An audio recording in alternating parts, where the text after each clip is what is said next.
네, 3부 데이터 저널리즘 보도 사례 좌장을 맡은 오마이뉴스 이종호 기자입니다. 네, 3부는 지난 1년간 가장 돋보였던 데이터 저널리즘 보도와 그 기자들을 만나는 시간입니다. 먼저 박진영 KBS 안동방송국 기자의 그 GPS와 리어카 취재기와 조영국 경향신문 기자의 낯설지 않은 데이터 저널리즘 발표를 각 20분씩 듣고 10분간 질의응답의 시간을 갖도록 하겠습니다. 다음은 박다혜 한겨레11 기자가 페미사이드 500건의 기록, 보도 사례를 말씀드리겠습니다. 네, 올해 데이터 시각화상 수상작입니다. 차주화 KBS 창원방송총국 기자가 암수범죄 아동학대를 부검하다 방송에 대해서 발표드리겠습니다. 올해의 데이터 기반 탐사 보도상 수상작입니다. 그리고 마지막으로 올해의 주목할 만한 데이터 저널리스트상 수상자인 최윤원 뉴스타파 기자의 발표를 듣고 세 분을 자리로 모셔서 질의응답의 시간을 갖겠습니다. 세 분의 발표 시간은 각 15분씩입니다. 네. 생중계로 오늘 컨퍼런스 시청하시는 분들은 댓글에 발표자 중 누구에게 질문하고 싶으신지와 함께 질문 내용을 남겨주시면 제가 나중에 질문 드리도록 하겠고요. 플로어에 계신 분들은 손을 들어주시면 제가 질문 기회를 드리겠습니다. 먼저 박진영 KBS 안동방송국 기자의 GPS와 리어카 취재기와 보도 사례를 들어보겠습니다. 예, 안녕하십니까. 저는 KBS 대구 청국에서 근무하고 있는 취재기자 박진영이라고 합니다. 먼저 이렇게 선배들 앞에서 제작기를 말씀드릴 수 있는 기회를 주셔서 감사하게 생각드립니다. 사실 저는 그 고등학교도 문과를 나오고 대학교도 신문방송학과를 나와서 데이터 저널리즘 뭐 이런 거랑 거의 뭐 하여튼 담을 쌌다시피 이제 이해도도 없고 그런 사람인데 이렇게 주최 측에서 연락을 주셨을 때 저희께 왜 데이터 저널리즘의 사례라고 하시는 거지? 약간 좀 의아하게 생각도 들기도 했었는데요. 그 이제 말씀 이렇게 나와서 사례 좀 설명해 달라는 이제 그걸 듣고 나서 저희가 데이터 저널리즘일 수도 있구나라는 걸 한 번 더 뒤늦게서야 이제 알게 됐습니다. 어떤 부분에서 이제 그런 내용이 있는지 이제 그냥 썰 푼다는 식으로 가볍게 들어주셨으면 좋겠습니다. 네. 저는 대구 충구에서 이제 2019년 1월 1일부터 이제 취재 기자 생활을 하고 있고요. 올해 3월부터 안동 방송국에서 순환 근무를 하면서 이제 경북 북부권에서 이제 취재를 하고 있습니다. 예. GPS와 리어카 보도를 보신 분도 계시고 안 보신 분도 계실 것 같아서 이제 대강 설명을 드리자면요. 2022년 3월에 이제 첫 보도가 나갔습니다. 내용이 이제 폐지 수지 노동을 하시는 할머니, 할아버지 분들은 이 일을 왜 하시고 또 이 일은 얼마나 힘든지를 이제 한번 살펴보는 그런 보도였는데요. 그 제목에서 이제 유추하실 수 있다시피 이제 리어카에 GPS를 달아서 이분들의 노동 실태가 어떻게 되는지를 한번 살펴본 보도입니다. GPS를 리어카에 달고 나서 이제 나온 자료들이 이제 생각한 것 이상으로 이제 조금 열악한 노동 환경을 보여주어서 이제 그런 부분을 이제 20분짜리 다큐멘터리와 2분짜리 리포트 3개로 엮어서 3월달에 보냈고요. 그리고 이제 5월에 이제 시사기획창에서 이제 50분짜리 다큐멘터리로 재편집을 해서 추가 촬영과 재편집을 해서 이제 50분짜리 다큐멘터리로 나갔습니다. 이 50분짜리 다큐멘터리가 이제 운이 좋게도 올해 그 한국방송대상을 수상하게 돼가지고 조금 많은 분들이 시청자들께서 좀 보시게 되셨습니다. 그 덕분에 이제 제가 이번에 올라오게 된 것 같은데요. 이 보도가 어떻게 진행되는지 취재 과정을 설명드리겠습니다. 처음에 왜 리어카에 관심을 가졌냐라는 질문을 좀 많이 받았었는데요. 2019년 1월에 이제 제가 입사를 했고 이제 많이 아이템을 무슨 아이템을 찾을지 많이 한창 이제 고민하던 차에 이제 겨울에 이제 한 할아버지께서 이제 큰 교차로에서 자기 키보다 높은 리어카의 폐지를 싣고 가시는 모습을 제가 우연찮게 보게 됐습니다. 할아버지가 이제 교차로를 지나가시면서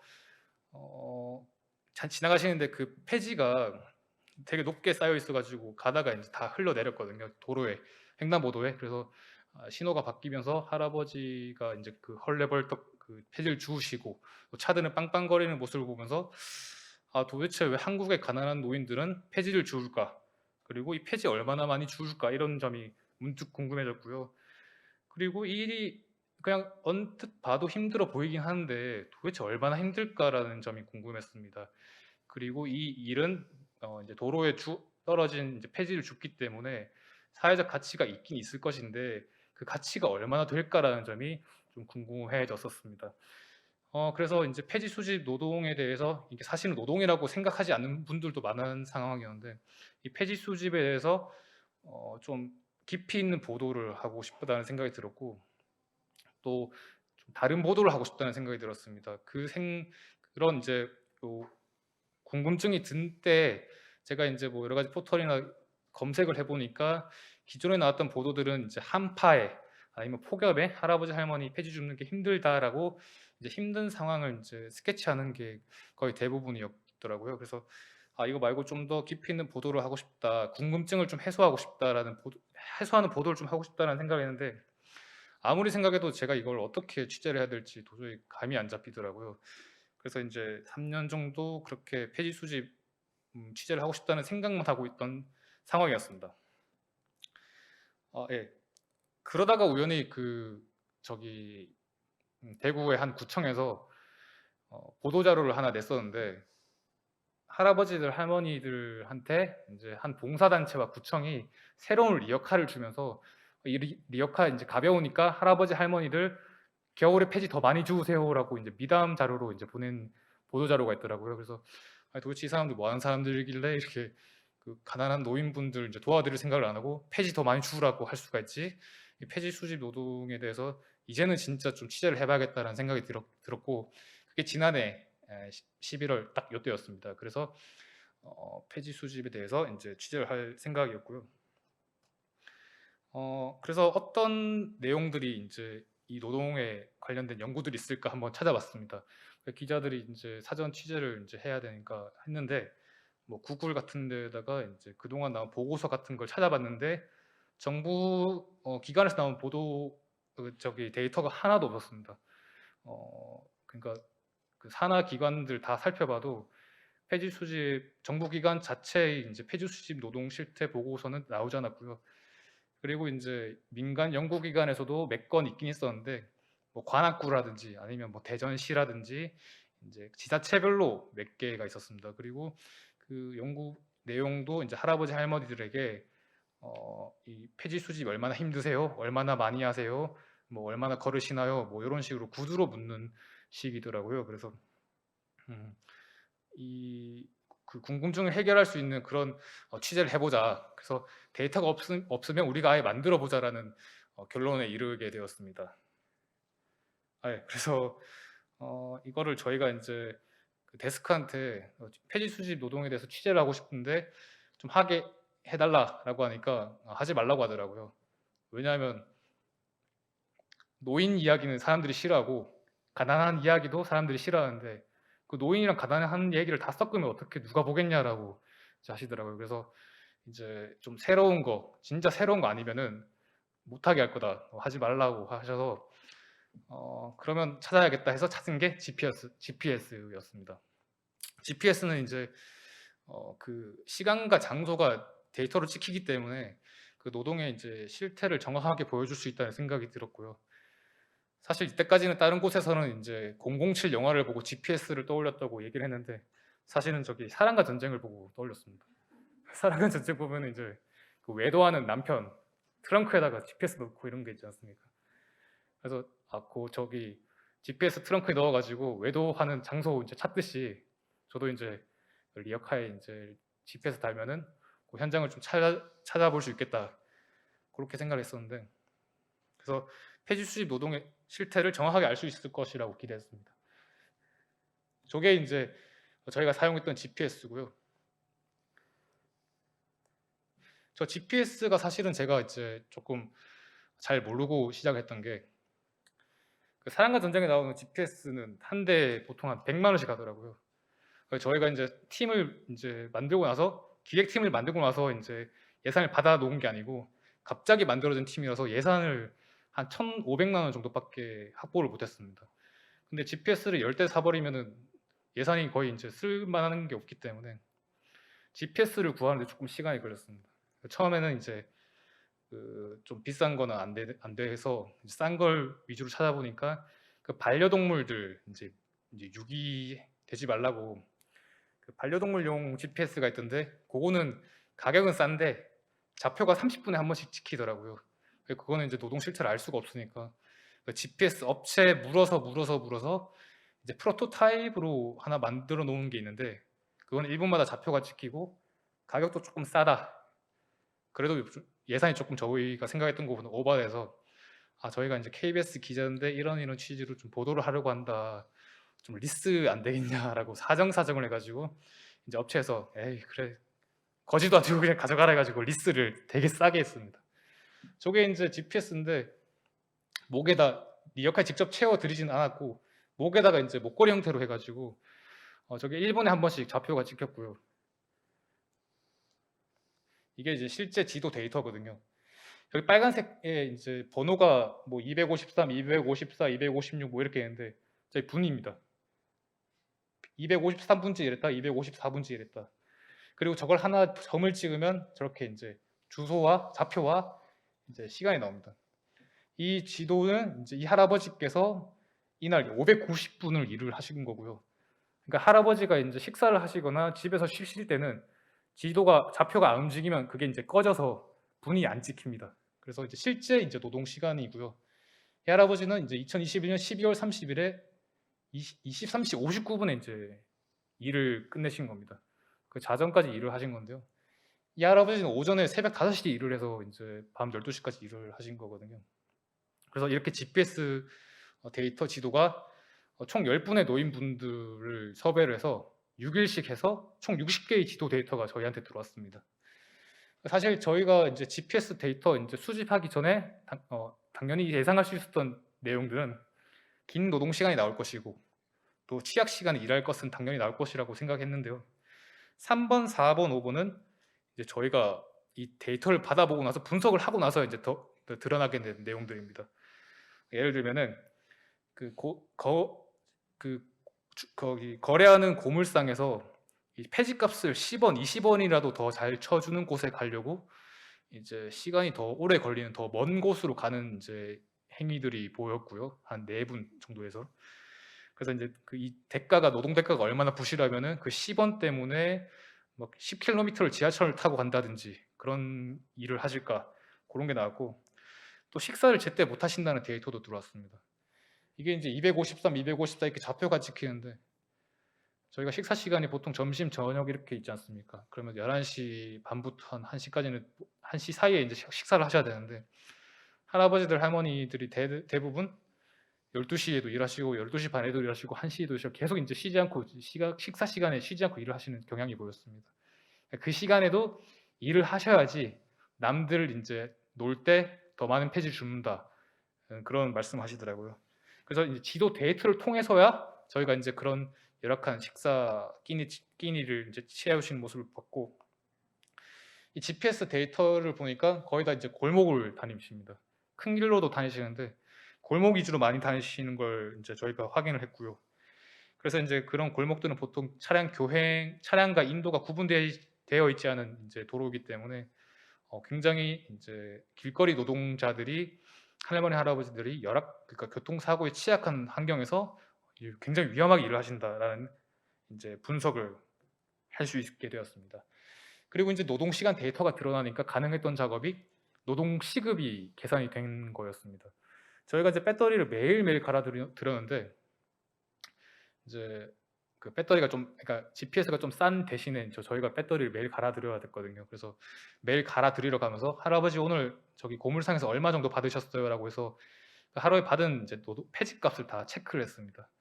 그리고 나중에 다 데이터가 들어온다 하면 이 할아버지 할머니들 10분의 이제 노동 시간을 더했고 또 그 받은 이제 금액을 다 더해서 이제 시급을 구할 수 있었고요. 948원 1시간 동안 일하셔서 948원을 이제 번다는 그런 데이터가 나왔습니다. GPS를 사용하지 않았더라면 아마 나올 수 없었던 데이터였을 겁니다. 그리고 추가적으로 이제 데이터를 더 갖고 와야겠다라는 욕심이 들었는데요. 그 GPS만 사용해 버리면은 이 할아버지 할머니들이 힘들다라는 것만 나오기 때문에, 물론 GPS를 써서 조금 더 실증적인 자료들이 나오긴 했지만 그냥 할아버지 할머니 힘들다라고만 보도를 끝내기에는 조금 아쉽다는 생각이 들었습니다. 그래서 생계형 폐지 수집 노인분들의 수를 구하자라고 생각을 했고요. 그리고 제일 처음에 저희가 이제 생각했던 그 노동의 사회적 가치를 또 구해보자라는 생각을 했습니다. 폐지 수집 노인 인구수는 저희가 처음에 기획을 했을 때는 쉽게 구할 수 있을 거라고 생각했는데 이게 굉장히 어려운 작업이었습니다. 왜냐하면 이걸 카운트하는 곳이 한 군데도 없었기 때문인데요. 그래서 고안했던 내용이 이제 전국적으로 폐지 수집 노인분들께 이제 보호 장구를 지급하는 지자체가 있어서 조례가 제정돼서 그런 조례가 있는 곳의 지자체에서 1년 2020년도면 2020년도에 몇 명의 할아버지에게 보호 장구를 지급했느냐, 이걸 이제 그런 데이터를 좀 달라고 정보 공개 청구를 했습니다. 이제 좀 비는, 그러니까 물론 그 지역의 모든 할머니 할아버지한테 드릴 수는 없지만 그래도 이제 공무원들이 보호 장구를 지급할 정도로 할머니 할아버지를 마주쳤다는 것은 굉장히 적극적으로 이제 일을 하시는 할머니 할아버지들이라는 생각이 들었기 때문에 저희가 이제 대학교 교수님들 감수를 받아서 그 정도 정보 공개 청구를 한 내용들을 이제 사용하면 좋겠다라고 감수를 받았고, 223개의 이제 자치단체에 가서 이제 데이터를 받았는데 그걸 또 머신러닝을 돌려서 이제 그런 조례가 없는 곳에 이제 자치단체에서도 이제 얼마나 계시는지에 대해서 이제 연구를 하게 됐습니다. 그래서 15,000명이 최소값으로 있다는 걸 구했고요. 그러니까 15,000명이 나오니까 이 노동의 사회적 가치가 또 계산이 됐습니다. 하루에 한 58kg을 주우시는데 이 전체를 다 더하니까 한국에서 이제 재활용되는 폐지의 양의 한 60%를 할머니 할아버지들이 다 이제 주워 오신다는 내용이 나왔습니다. 방금 말씀드렸던 게 요거고요. 이 머신러닝을 이제 부산대 교수님께서 이제 그 기초자치단체별 노인 인구와 수급자 수, 평균 소득 같은 것을 변수로 넣어서 머신러닝을 돌려서 최소값이 15,000명이 나온다는 데이터가 나왔고요. 그 데이터를 토대로 60.3%의 이제 폐지 수집을 감당하신다는 데이터가 나왔습니다.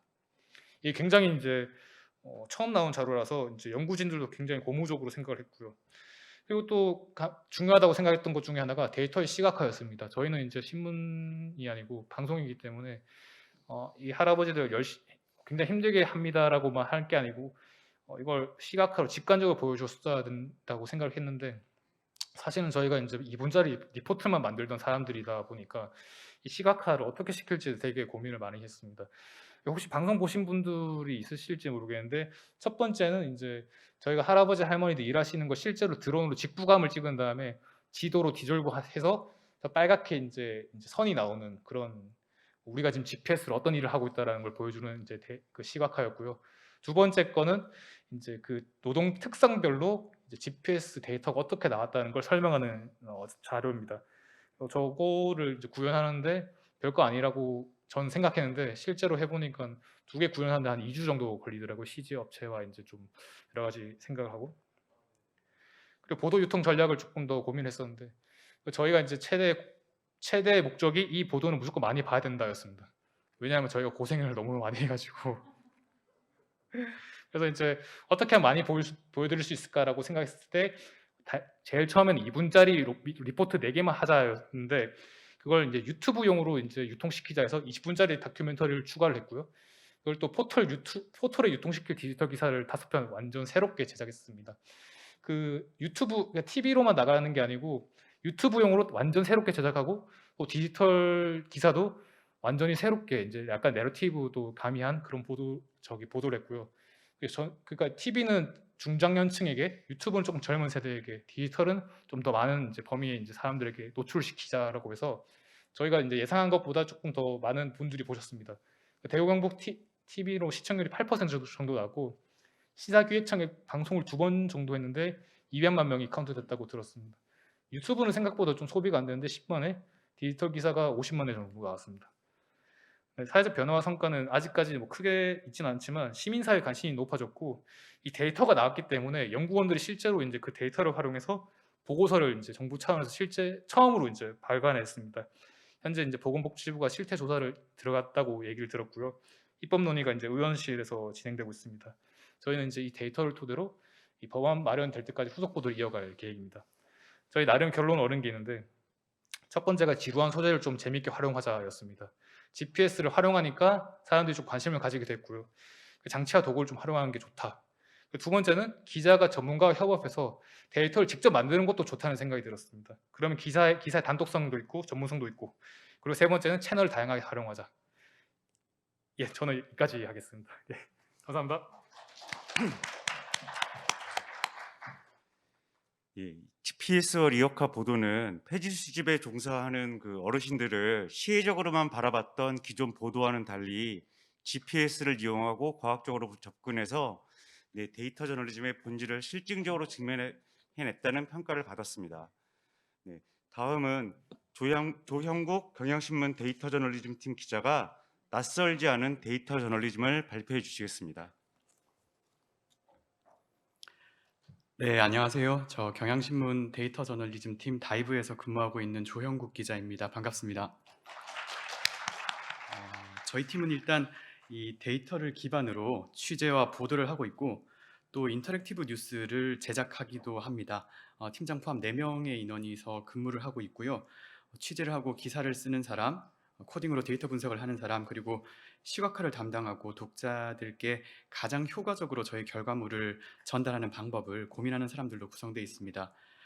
오늘 데이터 저널리즘 컨퍼런스에서 저희가 그간에 해왔던 바들을 공유 드릴 수 있는 이번 자리가 굉장히 영광이라고 생각하고 있습니다. 발표 제목을 낯설지 않은 데이터 저널리즘이라고 달아봤습니다. 제가 뭐 데이터 저널리즘은 이런 거다라고 자신 있게 말씀드릴 수 있을 정도의 어떤 실력이나 경험이 있는 기자는 아닌데요. 그래서 처음 연사 제안을 받았을 때도 좀 내가 뭘 안다고 이런 걸 발표까지 해야 되나라는 생각을 한 게 솔직한 제 심정입니다. 근데 좀 곰곰이 생각을 해봤습니다. 제가 데이터 저널리즘 팀에서 1년 반 가까이를 근무를 하고 나서도 데이터 저널리즘은 무엇이다라고 말하기가 어려우면 다른 분들은 어떨까? 또 거꾸로 생각하면 그럼 내가 과거에 정치부에서 일을 했고 경제부에서 일을 했다고 경제 기사는 뭐고 정치 기사는 뭐다라고 지금 말을 할 수 있는가? 라고 하면 그건 또 아닌 것 같더라고요. 어쩌면 이 한국말로 옮기기도 애매한 이 데이터 저널리즘이라고 하는 용어에 갇혀서 제가 좀 막연한 부담감을 느끼고 있었던 건 아닌가라는 생각도 들었습니다. 그래서 오늘 발표는요, 그간에 제가 더듬더듬 진전하면서 쌓였던 경험들을 공유드리는 자리였으면 합니다. 주로 들어주셨으면 하는 분들은 나도 할 수 있을까? 라고 생각을 하셨던 지금 주저하고 계신 현장 기자분들이시면 좋을 것 같고요. 발표를 다 듣고 나시고 저 정도면 되는 거구나 라고 생각해 주시면 제 발표는 그 목적을 다한 것일 것 같습니다. 저희가 만들어 왔던 콘텐츠 사례들을 목차와 같은 순서로 좀 소개를 해드리려고 하는데요. 사실 뭐 출입처가 있고 보도자료 받고 설명을 요구하고 발제하고 취재하고 하는 기자들의 일상에 이미 데이터는 굉장히 깊숙이 들어와 있는 것 같아요.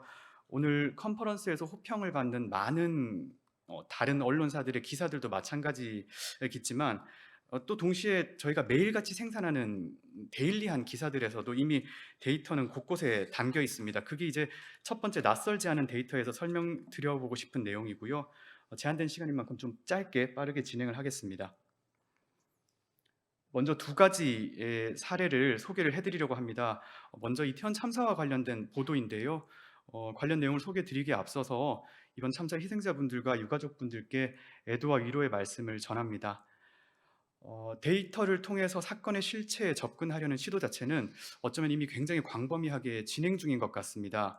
누가 다치고 숨졌는지, 며칠 전에 비해 또는 전년에 비해 얼마나 많은 사람들이 모였는지, 또 교통체증은 당시에 얼마나 심했고 데이터를 활용한 재난 대비 방안은 없었는지, 아니면 타임라인대별 각 책임 주체들의 대응이 과연 어떤 것들이 있었는지 등등이 수많은 언론에서 모두 데이터로 분석 그리고 표현되고 있습니다. 저희는 이 참사 초기부터 한동안 논란이 됐던 이 참사와 사고 용어 사용의 차이를 한번 데이터로 볼 수 있을까라고 의문을 품어봤는데요. 그래서 이제 정보공개 포털에서 중앙행정기관과 광역자치단체가 생산한 이태원 참사 관련 공문의 제목을 참사 그리고 사고의 키워드를 중심으로 분석을 했고 그 결과 이태원 참사라고 쓴 공문 제목에서는 애도나 행사 취소, 행사 자제, 희생자 등의 단어가 자주 등장한 반면에 이태원 사고라고 썼던 공문에서는 지시, 기강, 그리고 사망자, 국무총리 등의 단어가 자주 함께 언급된다는 사실을 확인할 수 있었습니다. 참사와 사고를 쓰는 용법이 이 정부 공문에서도 묘하게 달랐다는 뜻인데요. 뭘 쓰든지 무방하다라고 했던 이 정부 방침과 달리 정부가 생산하는 문서에서조차 이 참사와 사고라는 용어가 다르게 쓰이고 있었다라는 걸 확인할 수 있었던 보도였습니다. 그 다음으로 보여드릴 사례는 이 10개 주제 좋아요 동반 상승, 어뷰징은 초반 5일간 집중됐다라는 보도인데요. 이 현 정부가 추진해 왔던 이 국민 소통과 관련된 제도였습니다. 국민 제안 탑10 투표인데요. 근데 이게 진행되는 기간 내내 대형마트 의무 휴업 폐지나 아니면 최저임금 차등 적용 등과 같은 굉장히 논란이 있는 이슈와 맞물려서 많은 관심을 끌기도 하고 논란을 일으키기도 했던 사안입니다. 근데 이게 이제 결과적으로는 해외 어뷰징으로 인해서 무산이 된 건데 이 사실은 대통령실이 공식적으로 발표를 하면서 많은 언론들에서 다뤄지기도 한 내용이기도 합니다. 근데 저희 팀은 이 결과보다는 그 앞단에 있었던 그 과정과 추이에 좀 집중을 하고 있었는데요. 접근 방식은 매우 단순했습니다.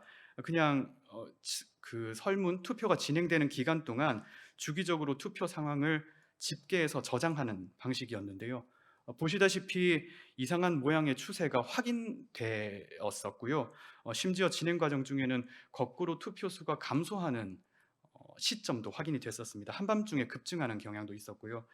이 사실 국민 제안이 진행되는 기간 중에 이 데이터를 계속 집계를 하고 있었기 때문에 저희는 솔직한 마음으로 이거 아무 문제 없이 제발 국민 제안이 끝나서 저희가 나중에 사실 이런 문제가 있었습니다라고 짜잔 얘기를 할 수 있었으면 했는데 끝나는 때 그냥 해외 어뷰징이었다라고 해서 무산이 돼서 굉장히 사실 낙담하기도 했던 기사입니다.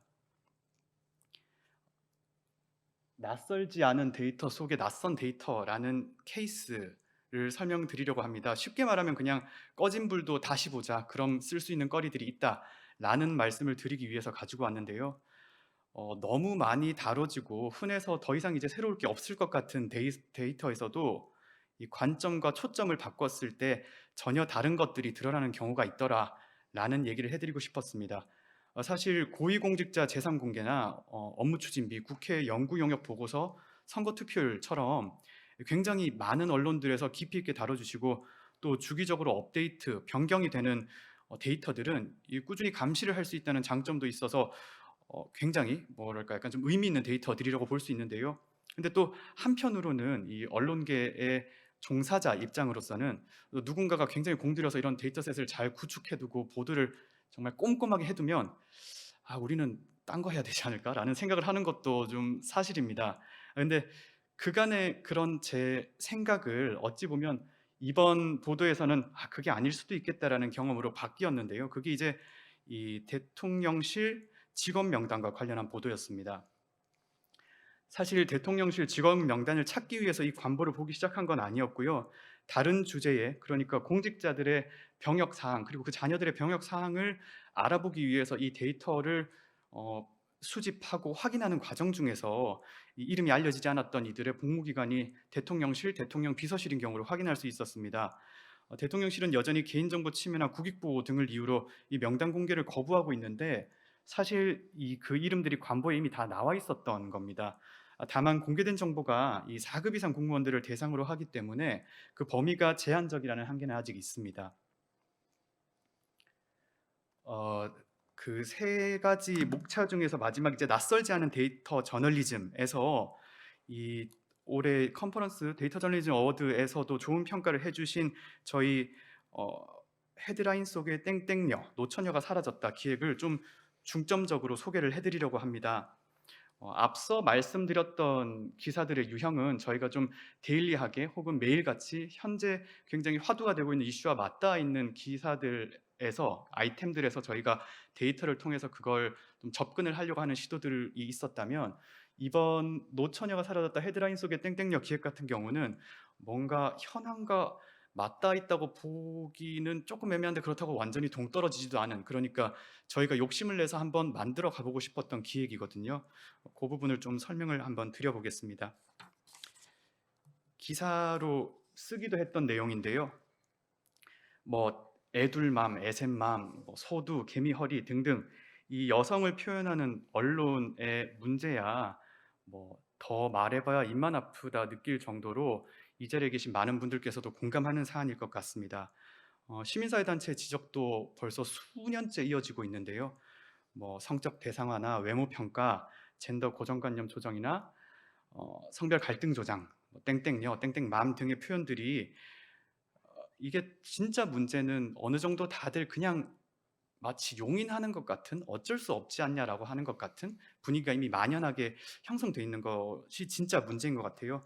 조회수가 잘 나오는 기사여야 한다는 것, 트래픽을 긁어모을 수 있는 기사여야 한다는 것에서 문제인 줄 알면서도 계속 반복되는 현실이 어찌 보면 참 안타까움을 넘어서서 답답함까지 이어지는 상황이었던 것 같습니다. 그리고 또 동시에 한쪽에서는 이 구조적 성차별은 없다라면서 마치 뭔가 그런 이 성평등이 완전히 이룩된 것처럼, 또는 뭐 성대결을 부추겨서 어떤 정치적인 이익의 그런 어떤 갈등 국면을 활용하는 이런 상황들이 계속되고 있고, 뭐 지금도 마찬가지인 것 같은데요. 그런 과정 속에서 저희가 이 헤드라인 속의 땡땡녀 같은 분석을 해볼 명분이 차곡차곡 쌓이고 있었다고 생각합니다. 어, 오늘 앞선 발표들에서 많이 언급되기도 했던 비카인즈를 활용해서 전국 일간지 헤드라인 764만 건을 모았습니다. 이 데이터를 확보하는 것 자체부터가 조금 난관이었는데, 그 처음 데이터를 모으기 시작하는 과정부터 그걸 분석하고 거기에서 저희가 생각할 때 의미 있는 어떤 현상이라고 파악을 한 걸 도출해내는 과정을 좀 설명해 드려보려 합니다. 일단 대상과 범위를 확정해서 이렇게 제목들을 다 긁어 모아온 상태고요. 근데 이제 그 기사 제목의 특징을 알아내려면 이 제목들을 분류해야 됩니다. 이게 저희 작업의 가장 핵심 작업이라고도 볼 수 있는데요. 여성 헤드라인, 그러니까 여성을 지칭하는 표현이 들어간 헤드라인과 비여성 헤드라인, 여성을 지칭하는 표현이 들어가지 않은 헤드라인을 분류해내는 일이 굉장히 까다로운 작업이었어요. 처음에 선택한 방법은 그럼 우리가 여성을 지칭하는 표현의 사실상의 단어 사전을 만들어서 그 단어 사전에 들어가 있는 단어가 들어간 제목은 다 뽑아 올리자라는 다소 뭔가 거친 방법을 선택했었습니다. 근데 이게 뭐 이제 여성을 의미하는 한자, 여성, 여자, 여친, 색시, 왕새, 손비까지 다 이렇게 단어를 늘려가고 있는데 이게 되겠냐라는 생각들이 이제 계속 들기 시작하더라고요. 우선 여성을 지칭하는 한글 단어가 정말 끝도 없이 많고요. 그리고 아무리 단어를 추가해도 분류망을 빠져나가는 여성 지칭 단어들이 너무 많았습니다. 또 예를 들어서 딸이라는 표현을 이제 넣으려고 제목을 넣어봤더니 뭐 딸린, 딸기 뭐 등도 같이 잡혔고, 그래서 그러면 딸린, 딸기 같은 것들만 빼는 단어로 설정을 해서 뽑아내면 되지 않을까라고 했는데 그것도 잘 안 되더라고요. 예를 들면 이런 식입니다. 청화백자매 중문호, 시리 안해전, 치민참 여비서관, 산모종 등은 뭐 어떻게 해볼 수 있는 방법이 없더라고요. 근데 이게 그러면 이렇게 해야겠다. 공주랑 공주가 구분이 안 되니까, 산모와 아산모종은 구분이 안 되니까 공주라는 단어는 부득이하게 빼겠습니다. 산모라는 단어는 부득이하게 빼겠습니다. 라고 하니까 빼야 할 단어가 정말 너무 많아지고 이것 빼고 저것 빼고 하다 보면 그렇지 않아도 이 방대한 양의 데이터를 다루다 보니까 어떤 통계적인 오류나 결측치 같은 것들이 문제가 될 수 있는데, 뭐 이것 때문에 안 되고 저것 때문에 안 되고 하면 나중에 나온 결론이 과연 독자분들께 설득력 있게 다가갈 수 있을까에 대한 회의가 들었어요. 그래서 참 남들이 이때까지 안 했던 데는 다 이유가 있는 거구나라는 반성에 빠져들고 있을 때쯤에 이제 그 자연어 처리 전문가를 한번 만나보는 게 어떻겠냐라는 지근거리에 계신 선배의 조언이 있었습니다. 그래서 그 자연어 처리 전문가를 물색했고 아까 앞서 강태영 대표님 발표에서도 언급됐던 헤이트 스코어를 같이 만드셨던 그 자연어 처리 개발자 이준범님을 소개를 받게 됐어요. 그래서 같이 이제 그럼 여성을 지칭하는 표현을 만드는 머신러닝 AI 모델을 만들어 보자라고 하는데 이제 뜻을 같이 하게 됐고 쭉 오늘 발표를 들으면서 들었던 생각인데 데이터 저널리즘이라고 하는 데에서 저희 기자가 할 수 있는 일이 고도의 전문성을 쌓아가는 방향으로 가는 것도 있겠지만 이처럼 업계나 학계 쪽의 전문가들과 더 긴밀하고 많은 네트워크를 통해서 뭔가 좀 기술적인 진전이나 저널리즘의 수준을 끌어올리는 것도 굉장히 좋은 방법인 것 같다는 생각을 했습니다.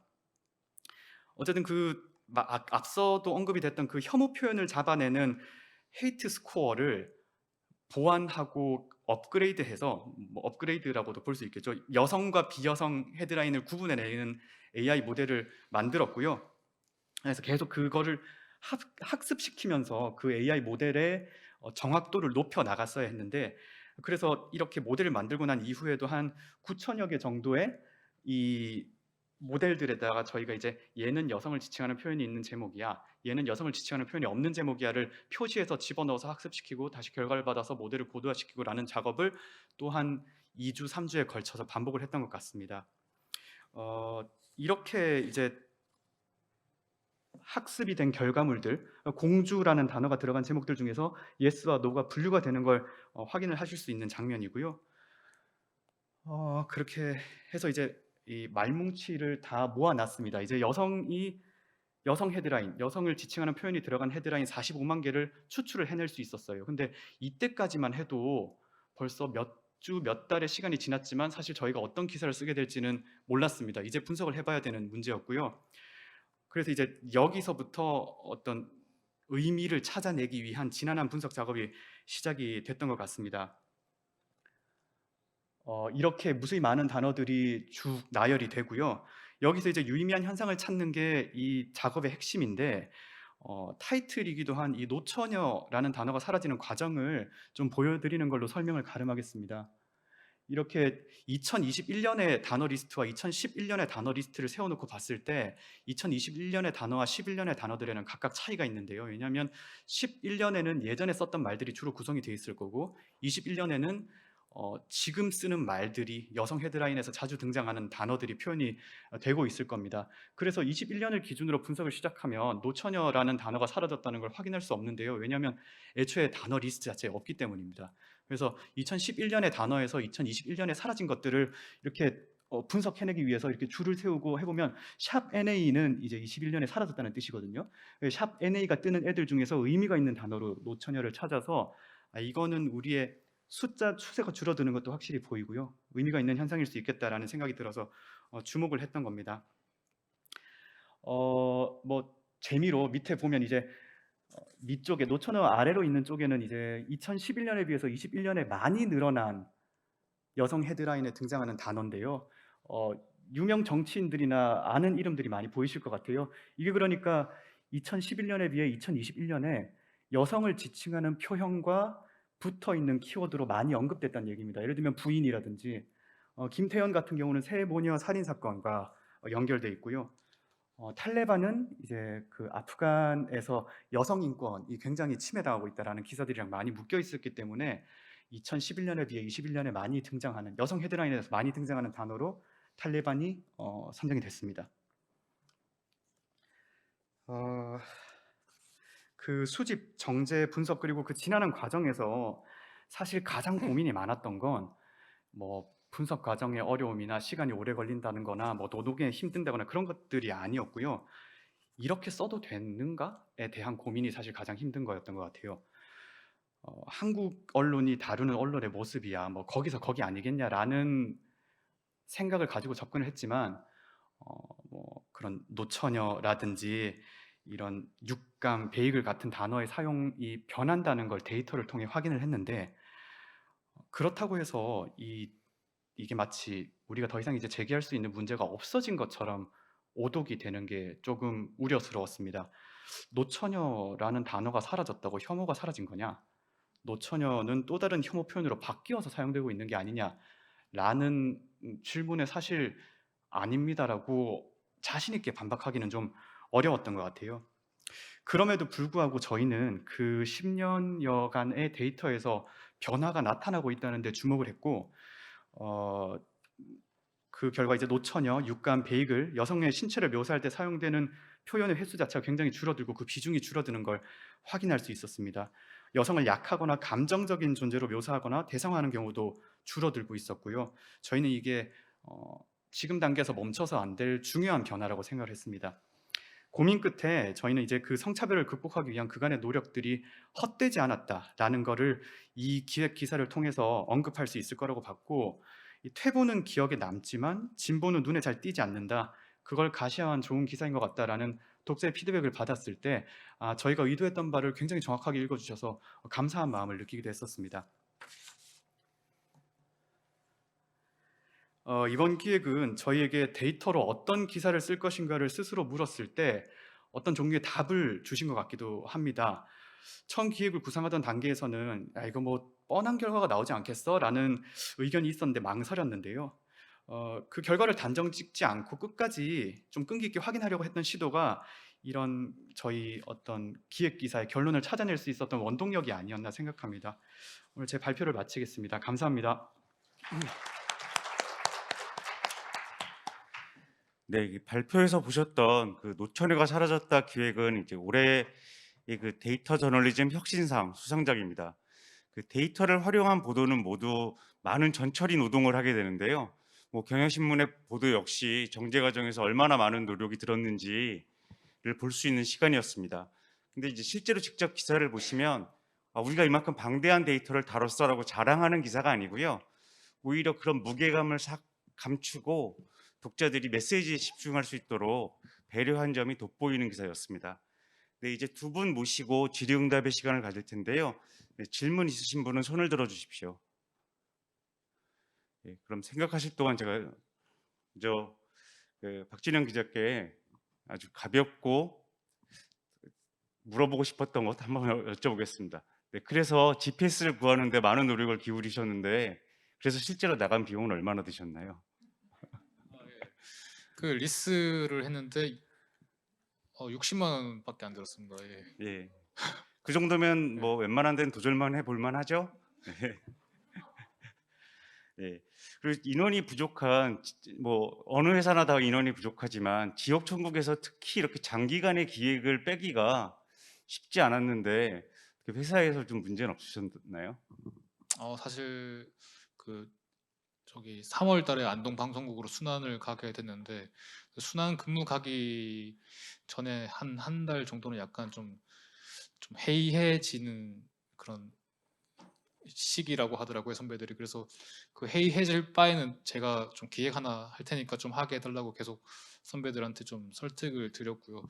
그 이제 원래 있던 기획하는 팀이 아니었기 때문에 빼주는데 되게 좀 데스크에서도 좀 부담이 됐지만 계속 찡찡거려서 이제 좀 해달라고 했고 그렇게 좀 해주셔가지고 그 선배들이 좀 많이 이제 n분의 1로 좀 저의 부담을 대신 이제 하면서 좀 그렇게 진행이 됐었습니다. 그래서 되게 이제 다른 선배들께 감사히 생각하면서 지금 보도를 했습니다. 네. 네. 네, 경향 조영국 기자께 질문 드려볼게요. 그 노처녀가 사라졌다 기사가 비카인지를 이용해서 이제 기사를 작성하셨는데 비카인지가 여러 가지 장점이 있지만 또 좀 아쉬운 점도 있잖아요. 예, 사용하시면서 뭐 어떤 점이 좀 아쉬운 점이 있으셨나요? 네. 전 일단 앞서 많은 분들께서 언급해 주셨던 대로 뉴스 빅데이터 분석 툴인 비카인즈를 굉장히 좋아하고 잘 사용하고 있습니다.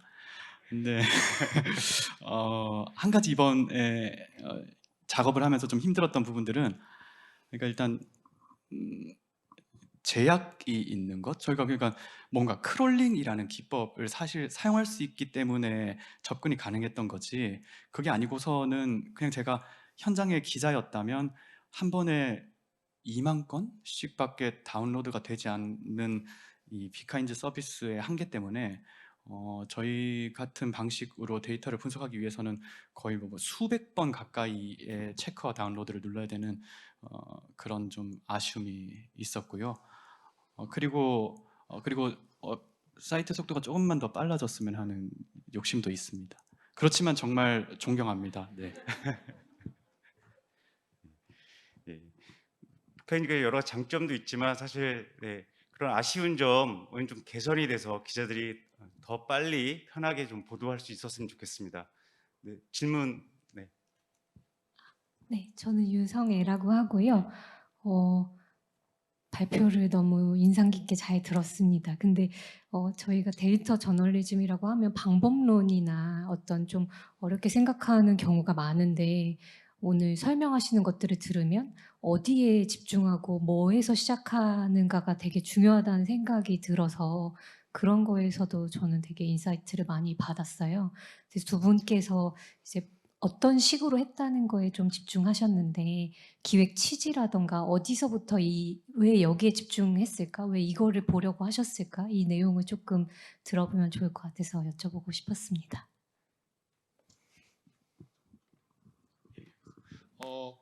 저기 길거리 다니면서 노인분들 리어카 죽는 그 풍경이 되게 좀 이상했습니다. 예. 왜 저렇게 노인분들이 하루에도 의식하면서 보니까 하루에 한 30분 넘게 이제 보이시던데 왜 한국의 가난한 노인들은 리어카를 끌고 계시는지 그리고 왜 아무도 관심을 안 가지시는지 또 저런 풍경을 왜 뭐 수십 년 동안 보고만 있는지가 좀 궁금했고요. 그래서 이제 당연히 가난해서 그럴 거라는 생각은 다들 하고 있지만 실체를 좀 파악하고 싶다.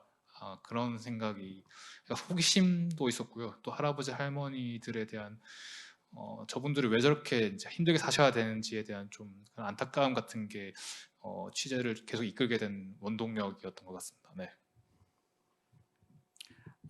저는 아까 발표에서 잠깐 짧게 언급 드리기도 했었던 것 같은데요.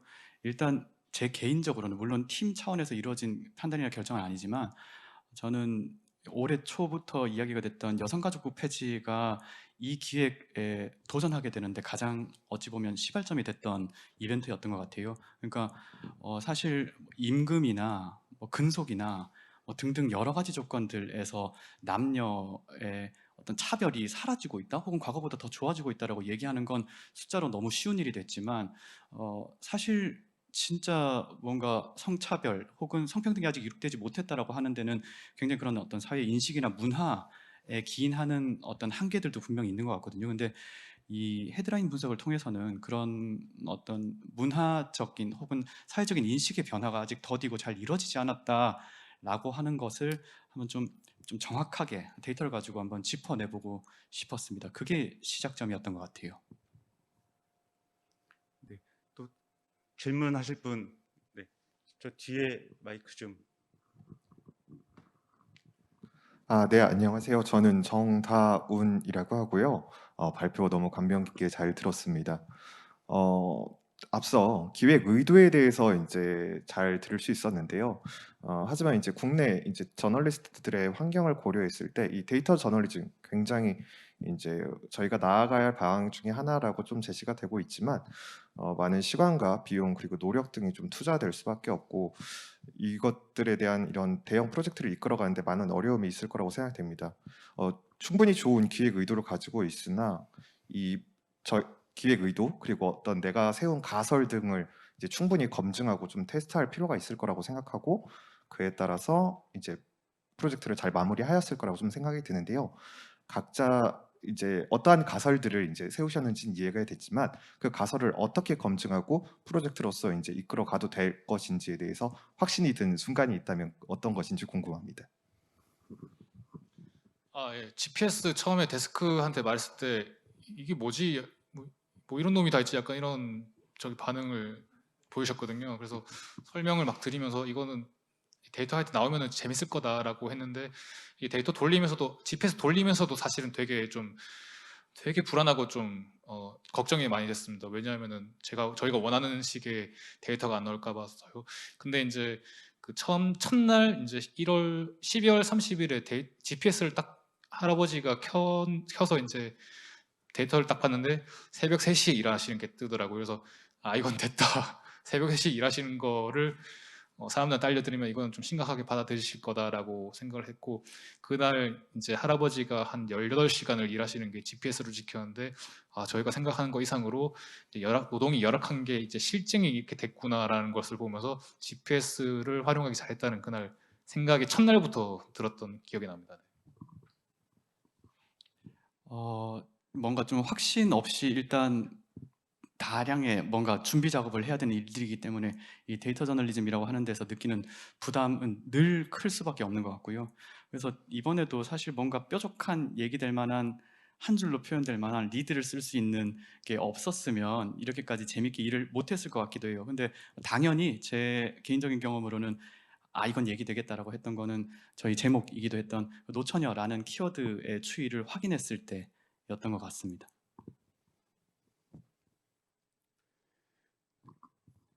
네, 또 질문 주신 분 계신가요? 예.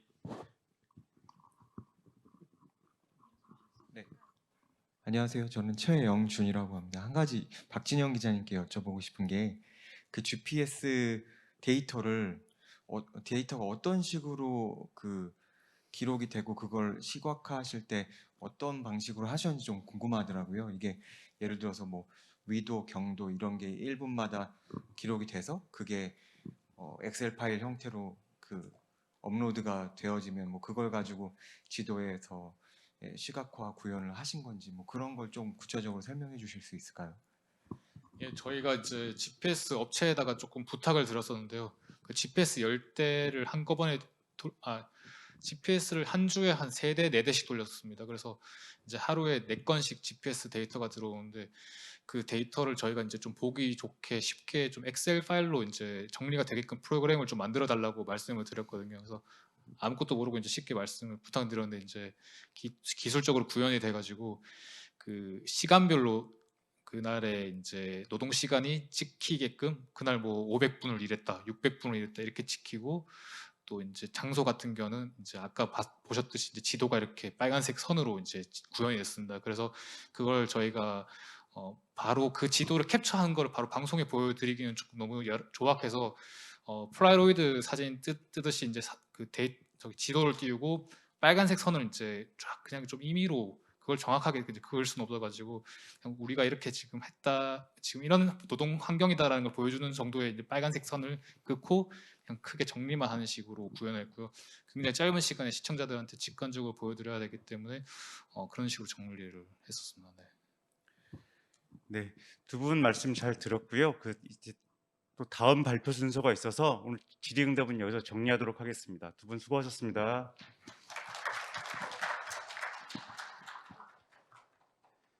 네, 다음은 올해 그 데이터 저널리즘 어워드 수상자 중 3분을 모시고 보도 사례를 들어보겠습니다. 먼저 박다혜 한겨레 21 기자가 페미사이드 500건의 기록 보도 사례를 말씀드리겠습니다. 다음은 차주하 KBS 창원방송총국 기자가 암수범죄, 아동학대를 부검하다 보도 사례를 말씀드리겠습니다.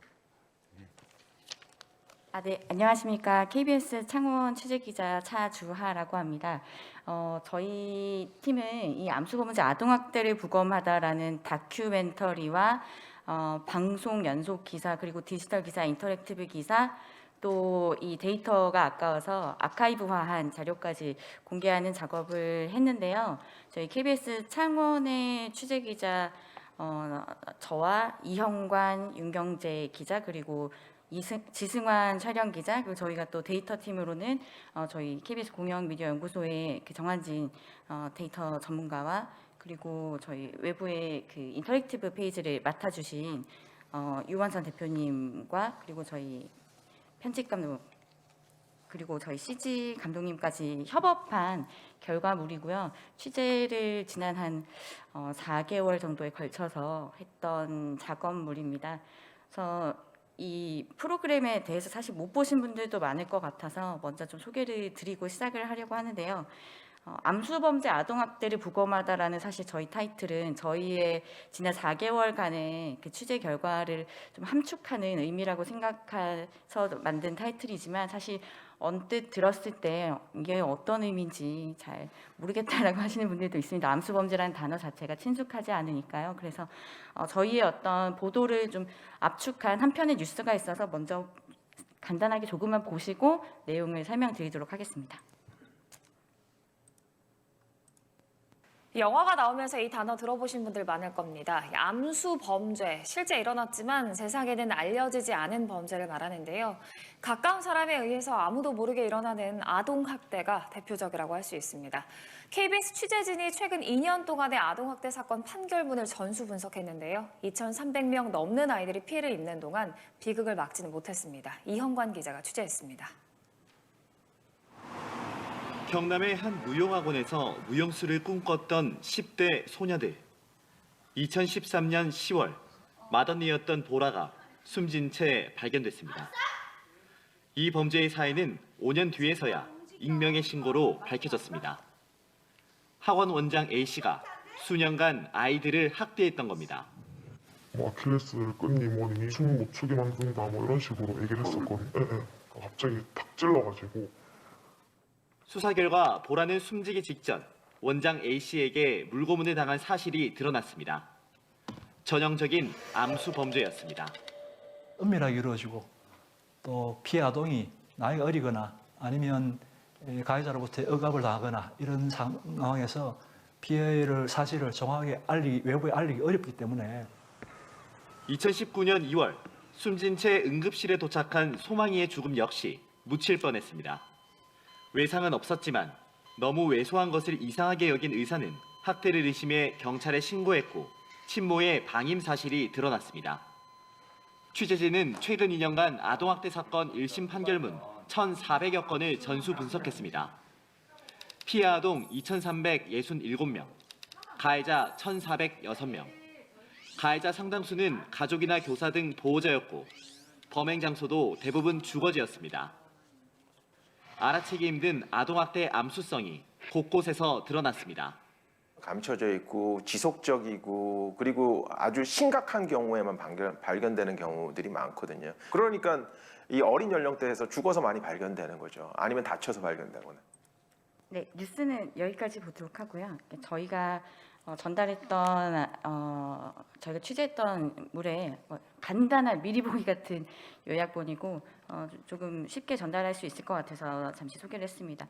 저희가 취재했던 이 도구가 최근 2년 동안 보도 시점에서 최근 2년 동안 1심 형사 판결문에 드러난 아동 학대와 관련된 사건들이고요. 총 1,406건을 분석했습니다. 왜 하필 아동학대와 관련된 판결문 그것도 2년치를 형사 판결문에 다 전수 분석을 했을까라는 데에 많이들 궁금해 하셨습니다. 사실 그 1,406건이라는 게 저희도 그렇게 될 줄은 몰랐지만 이 시작을 하게 된 거는 단순히 판결문을 보자 이걸 통해서 시작을 하게 된 건 아니었고요. 제일 첫 시작은 저희 그 KBS 창원으로 들어왔던 좀 상당히 그 신빙성 있는 아동학대 관련된 제보에서부터 비롯됐습니다. 이 벌어진 지 한 몇 달 정도 지난 사건이라고 했고 영화 아사 사건으로 저희가 그 제보를 받았는데 당시 이미 판결까지 좀 어느 정도 판결을 그 아동 분리 조치와 관련된 뭐 그런 판결이 좀 진행 중이다라는 이야기를 들어서 아니 그렇게 심각한 사건인데 우리 취재진이 어떻게 모를 수가 있을까? 우리 지역에서 일어난 건데 어쩌다 놓쳤나 보다 한번 취재해보자라고 취재를 하다 보니 저희가 이렇게 모르는 아동학대 사건들이 상당히 많이 있다라는 것들을 짐작할 수 있었고 사실은 거기에서부터 좀 놀라웠습니다. 그러면 저희는 여러 경찰서도 출입을 해보고 웬만하면 지역에서 일어나는 사건들은 알고 있다고 생각했는데 그렇지 않았더라고요. 저희가 좀 잘못 알고 있었구나, 놓치고 있는 게 많았구나라는 생각에서부터 그러면은 어떻게 하면은 실제 일어났던 사건들의 실체들을 좀 볼 수 있을까를 고민을 하다가 형사 판결문들은 지금 법원 판결문 사이트에서 공개가 되고 있으니까 우선 최근에 1심 선고가 났던 이 판결문들을 통해서 우리가 얼마나 그동안 아동학대와 관련된 사건들을 몰랐는지 그리고 어떤 사건들이 일어났는지를 이제 일정한 기준을 가지고 본다면 좀 실체를 파악할 수 있지 않을까라는 생각에서 먼저 조회를 해봤는데 너무 많더라고요. 그 결제를 해서 하나하나 사건들을 봤더니 정말 참혹한 게 많았고 보도조차 되지 않은 것들이 상당히 많았습니다. 거기에서부터 저희 취재진은 우리가 아동학대와 관련돼서 과연 해마다 아동학대 주요 통계로 발표가 되는 그 수치 말고 실체를 제대로 알고 있을까라는 물음이 들어서 이 형사 판결문에 드러난 사건의 실체와 학대의 경향성, 우리 사회 인식 이런 것들 전반적으로 살펴보자, 현상을 제대로 알아보자라는 마음에서 저희 시작하게 됐습니다. 사실상 아동학대와 관련된 실체를 확인할 수 있는 유일한 도구가 형사 판결문이다라고 봤고요. 기왕 볼 거 1년치 말고 한 번에 2년까지 줘야 되니까 한번 다 봐보자 이런 마음으로 시작을 하게 됐습니다. 뭐 많이들 판결문과 관련돼서는 분석을 하시니까 방법은 익히 아실 것 같은데요. 저희는 어떤 특정한 어떤 법령을 가지고 검색을 하진 않았습니다. 왜냐하면 아동학대라는 것들이 적용되는 법들이 굉장히 다양합니다. 그래서 최대한 많은 사건들을 좀 아우러 보고 싶었고요. 그래서 아동 앤드 학대 이렇게 검색어를 넣어서 집업 지원 이렇게 검색을 했더니 2년치가 이렇게 나왔습니다. 2,987건이 나왔는데 이 중에서는 이 중에서 일단 1심 사건들을 추렸고요. 정제 작업을 굉장히 많이 거쳤습니다. 1심 사건들만 추리고 그리고 여러 가지 사건들이 좀 병합된 경우들도 있어서 그런 경우에는 이제 선고가 된 것과 범죄 사실들이 좀 섞이니까 그런 것들을 좀 추리는 과정들을 거쳤습니다. 그래서 최종적으로는 1,406건을 보게 됐는데요. 판결문 데이터화 작업의 사실상 8알은 이걸 어떻게 분류를 할 것이냐. 이 판결문이라는 게 뭐 이미 다 많은 기자분들께서 보셔서 아시겠지만 판결문마다 다 형식이 좀 다르더라고요.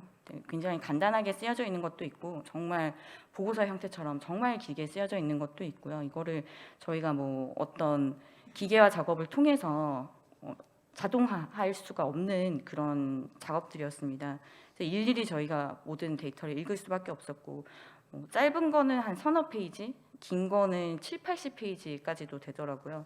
그래서 이 판결문들을 저희 다른 곳에도 기댈 수 없이 저희 취재기자 3명이서 몇 달에 걸쳐서 읽고 또 읽어서 분류를 하는 것만이 좀 최선이었던 상황입니다. 데이터가 좀 얼마나 많았냐면요. 이렇게 지역별로 이렇게 폴더를 나눠봐도 전국의 지역마다 이렇게 숫자가 각각 있는 판결문 건수입니다. 이렇게나 많았고 판결서 자체만 볼 수가 없었습니다. 어떤 판결문에는 증거 기록이나 이런 곳에 상당히 좀 중요한 팩트들이 들어가 있는 경우들이 많았거든요. 이런 것까지 다 살펴봐야 돼서 그게 굉장히 좀 공을 좀 많이 들여야 되는 시간들이었고 그 작업에 사실상 거의 석 달 정도 걸렸던 것 같습니다. 그러면은 이 판결문을 저희가 분석이 가능한 수준으로 데이터화해서 분류를 할 때는 가장 중요한 거는 결국에는 분류 기준이었는데요. 이 분류 기준을 저희가 임의로 세울 수는 없겠죠. 그랬을 때 신뢰성이 떨어지니까 이 분류 기준의 신뢰성을 불어넣는 것이 중요하다고 판단을 해서 저희는 이 취재를 시작하는 단계에서부터 판결문을 분석하자라고 한 단계에서부터 많은 아동과 관련된 그 전문가분들을 찾아뵙고 자문을 구했습니다. 뭐 굿네이버스 아동권리보장원 앞서서 이런 아동학대와 관련된 판결문 분석을 시도했던 여성 변호사도 있었기 때문에 분석을 하셨던 변호사님도 좀 찾아뵙고요. 그 아동학대와 관련돼서 연구를 오랫동안 해오신 이화여대 정익준 교수님도 계시고 많은 분들께 저희가 자문을 거쳐서 어떤 분류 기준을 가지고 분류를 했을 때 우리가 신뢰성 있는 자료들을 뽑아낼 수 있는 것인가 이거를 한두 차례가 아니라 작업을 하면서 계속 거듭 여쭤보고 현장의 이야기들을 좀 많이 들었습니다. 그래서 저희가 작업한 그 엑셀 작업을 이런 식으로 했었는데요.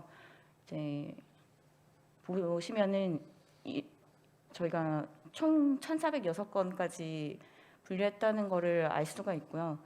이게 양형에 대해서도 그렇고 지역 장소, 사건 장소, 아니면 학대 기간 이런 것들이 세부적으로 있는데 세부 내용뿐만이 아니라 그 세부 내용들을 일정 기준을 가지고 볼 수 있도록 대분류도 했었고 저희는 이렇게 양형의 이유에 좀 불리한 정상, 유리한 정상 좀 이런 것들을 판결마다 좀 어떻게 받는가 이런 게 어떤 식으로 참작이 됐는가 이게 또 사회의 어떤 인식을 보여준다라는 생각 때문에 이런 원문 분석까지도 같이 진행을 좀 해봤습니다.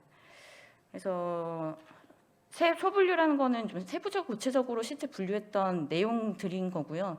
이런 것들을 묶어서 저희가 뭐 그래프화 할 수 있어야 되기 때문에 그 각각의 소분류들을 또 대분류하는 작업들도 했습니다.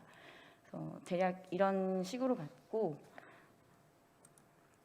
저희가 이 데이터 카테고리화를 해본 결과 미리 인터랙티브 뉴스를 만들기 전에 미리 이런 식으로 수시로 저희가 한 500건 분석, 1000건 분석, 1400건 분석 각각 어느 정도 분석을 할 때마다 어느 정도의 경향성을 보이는지를 그래프화 작업을 통해서 계속해서 살펴봤습니다. 그 경향성을 좀 보고 싶었는데 일단 학대 유형과 이제 가해자의 유형 이런 것들의 상관관계를 일단 보시면은 가족이 일으켰을 때 신체 학대가 유독 많다는 것들을 좀 알 수가 있고요.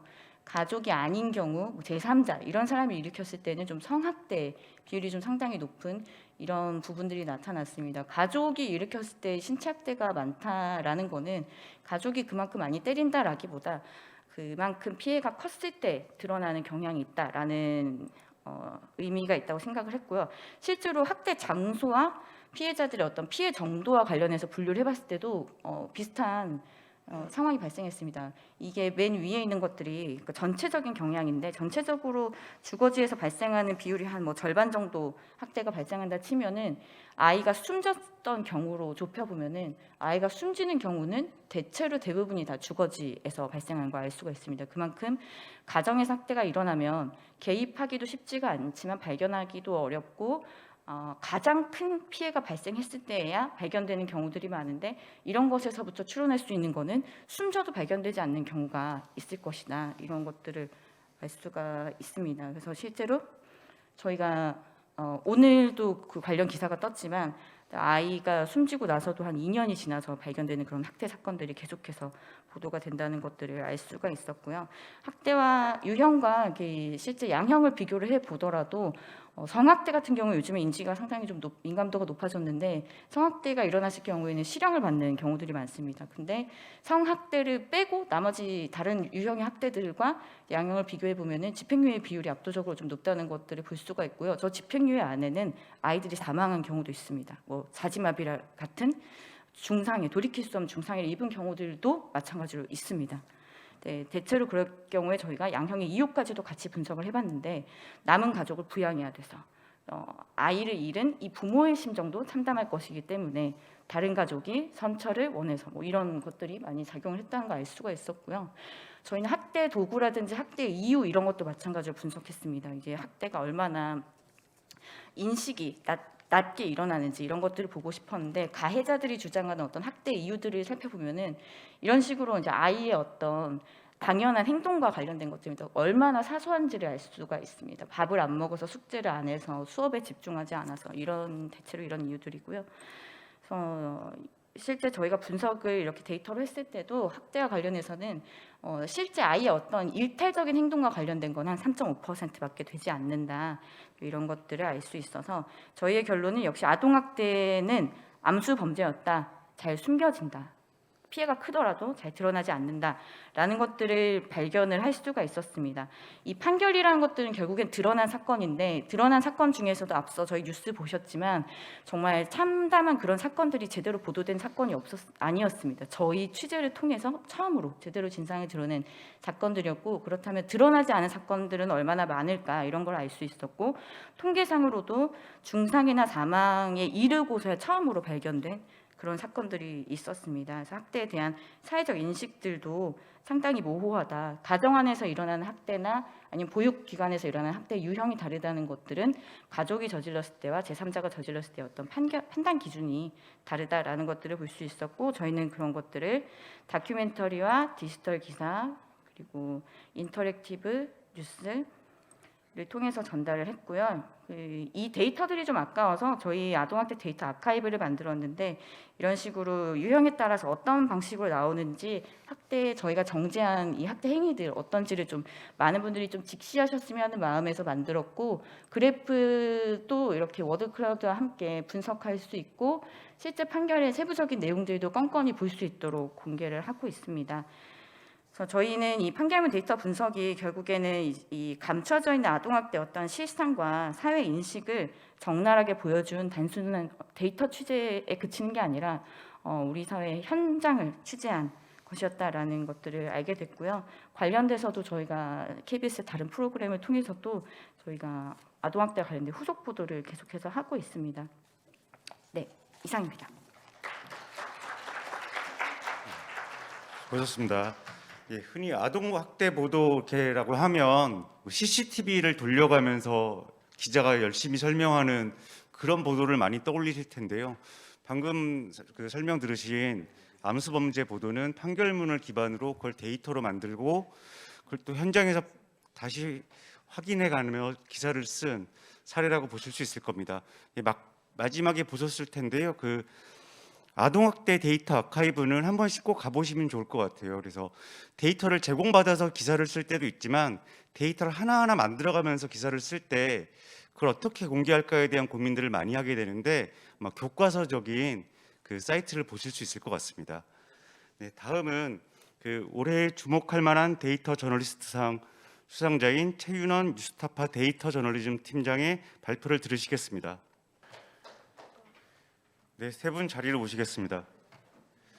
최윤원 팀장이 올해 발표를 너무 잘해서 내년에는 상 이름을 바꾸든가 해야지 아마 수상자들이 겁을 할 것 같습니다.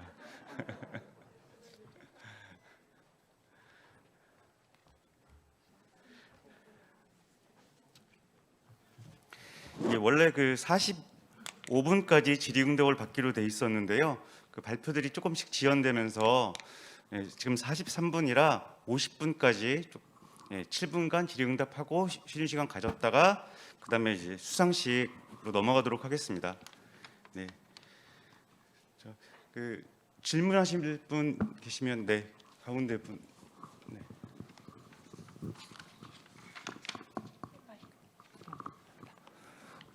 안녕하세요. 저는 변지민이라고 합니다.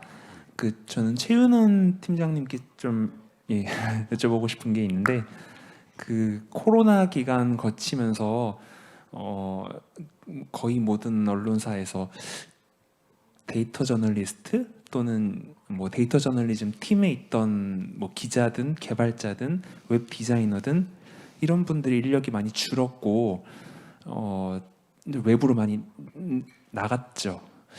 근데 뉴스타파는 좀 어떠셨는지 그 기간을 이렇게 어떻게 보내셨는지 좀 궁금하고 앞으로는 좀 어떻게 인력 상황이 어떻게 좀 변할 걸로 보시는지 좀 여쭤보고 싶습니다. 네, 저희는 코로나 기간 동안 오히려 인원이 한 명 늘었습니다. 데이터 시각화를 담당하고 있는 김지연 기자님이 저희가 지금 함께 하고 있고요. 오늘 소개해드린 론스타 사건 기록이라든지 이태원 참사 그리고 더 초이스라는 페이지 제작까지 거의 웹 시각화 관련해서 또는 사이트 개발 관련해서 좀 굉장히 많은 일을 이제 담당해주고 계신데요. 저희는 일단 외부로 저희 팀에서 빠져나간 인원은 없고요. 저도 스카우트도 받고 동료들도 많이 받는다고 하지만 나간 사람은 없고 저희는 오히려 더 많이 채용하고 싶습니다. 그래서 제가 수상자로 선정이 되고 이 자리에 발표를 이제 초청 받았을 때 제안 받았을 때 팀원들과 같이 고민하는 자리에서 뉴스타파에 가서 김지연 기자 같은 사람 한 명도 올 수 있으면 얼마나 좋냐 가서 많이 얘기해라 이런 얘기를 받고 왔고요. 저희는 앞으로 좀 더 채용을 할 생각이고 아까 제안 드린 것처럼 저도 안타까운 마음에 혹시나 이런 여타 많은 이유로 업무에서 배제당하거나 하신 분들은 2012년도에 뉴스타파가 그들을 포용했던 것처럼 2022년도에도 그런 것을 하고 싶다라고 제안을 드리고 싶습니다. 저희는 앞으로 더 많이 뽑을 생각입니다. 예, 감사합니다. 다른 질문 하실 분 있을까요? 없으시면 제가 박다희 기자와 차주혜 기자께 질문 드려볼게요. 두 분 다 판결문을 분석하셨는데 이 한국의 판결문은 굉장히 상세하잖아요.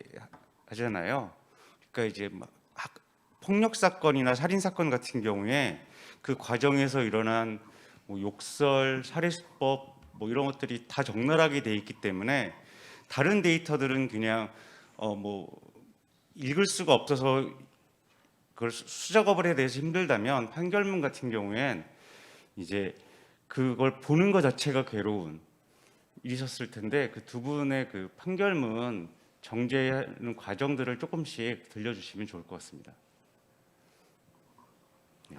네, 그 말씀해주신 대로 사실 판결문에 어떤 정황과 어떤 수법을 사용해서 이렇게 사건을 이루든지 굉장히 좀 자세하게 나와 있어가지고 좀 읽는 것 자체가 좀 고통스럽기도 했고, 네, 고통스러웠어요. 글을 이제 약간 보면서 뭔가 글을 읽을 때 되게 상상하면서 읽는 스타일이어가지고 그게 자꾸 이제 그려지다 보니까 좀 그 기간에는 이 인간 싫다 약간 이런 마음으로 좀 했고요.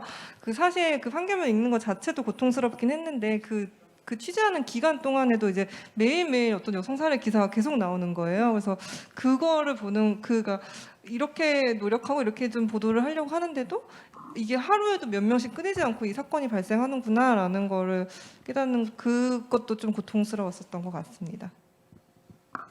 네, 저도 정말 똑같은 심정을 느꼈었는데요. 사실 저희는 특히 물론 뭐 모두 누구에게 일어나는 그 끔찍한 사건이더라도 다 같이 마음이 힘든 건 마찬가지겠지만 특히 어린 아이들, 뭐 영유아 이런 아이들에게 일어나는 어떤 참혹한 사건들의 상세한 내용들을 보는 게 저희가 사실 취재할 때도 그렇게까지 자세히는 못 봤던 것 같거든요. 그래서 그걸 보면서 괴로웠고 사실 저희가 그 중에서 저희의 대표적인 메시지 이게 뭐 암수성이다, 뭐 그리고 이 사람들의 사회적 인식이 이렇게 다르다, 판결도 다 제각각이더라. 이걸 드러내기 위한 어떤 사건들을 꼽았지만 저희가 꼽은 그 두 사건 외에도 정말 너무 많았습니다. 보도조차 안 되는 그런 끔찍한 사건들.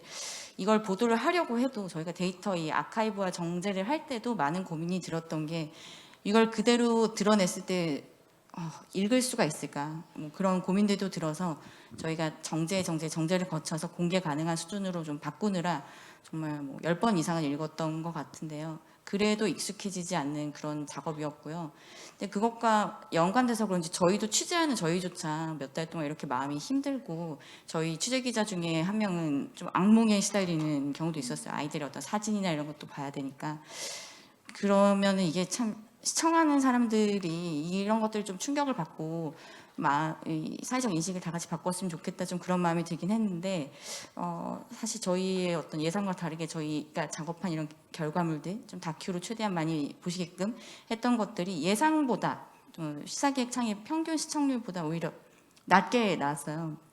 이후에 이게 시청 소감을 들었을 때 보기가 힘들더라, 너무 마음이 아프더라 이런 말씀들이 많았는데 그 얘기를 듣는데 더 마음이 아팠거든요. 이게 사실 다 누구나 마음이 아프죠. 근데 마음이 아픈데 이 아동학대가 그만큼 마음이 아프지만 그 마음 아픈 사건들 저희는 보기만 해도 힘든데 그 아이들한테는 그게 삶이잖아요. 그러니까 저희가 그만큼 더 힘들기 때문에 더 많이 들여다봐야 되는 작업이라고 생각을 해서 저희가 데이터화 작업을 해서 아카이브를 공개를 한 것도 언젠간 누군가는 이 일정한 기준에 어떤 일이 일어난지 실상을 좀 봐주셨으면 마음이 힘들더라도 그런 마음으로 기록 작업을 했습니다.